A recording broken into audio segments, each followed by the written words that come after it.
Spørgsmål 2.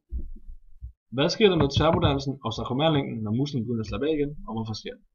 Sarkomerlængden bliver længere, da de bliver trukket væk fra hinanden, hvilket vil sige, at aktin og myosin-filamenterne bliver trukket fra hinanden. Når musklen slapper af, skal vi ikke bruge tværbodannelsen længere. Fordi at vi ikke skal bruge musklen, sendes der ikke nerveimpulser til musklen, hvilket vil sige, at der ikke kommer aktionspotentiale til musklen. Da der er intet aktionspotentiale, bliver acetylkolin ikke frigivet ud i synapsekløften, og der kommer intet natrium ind i sarkolemmaen. På dette billede ser vi aktionspotentiale illustreret. Da aktionspotentialet bliver sendt fra den præsynaptiske nervecelle ned, påvirker vesiklerne med acetylkolin til at frigive det ud i synapsekløften.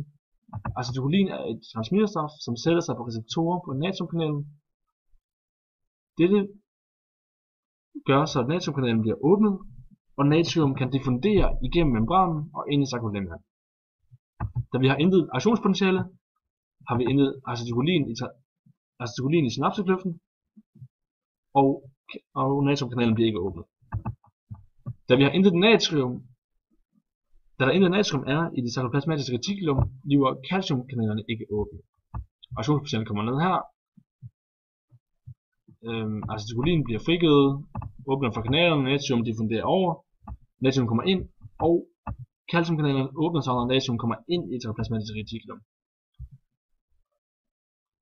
Da der intet aktionspotentiale er der ingen diffundering over af natrium, og calciumkanalerne bliver ikke åbnet.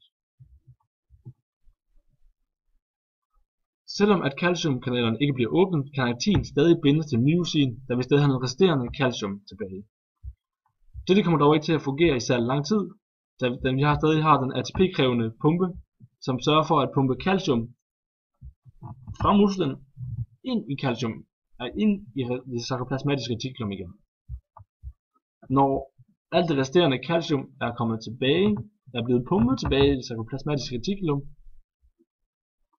vil tværbodannelsen holde op med at fungere, da vi ikke kan binde aktin til myosin.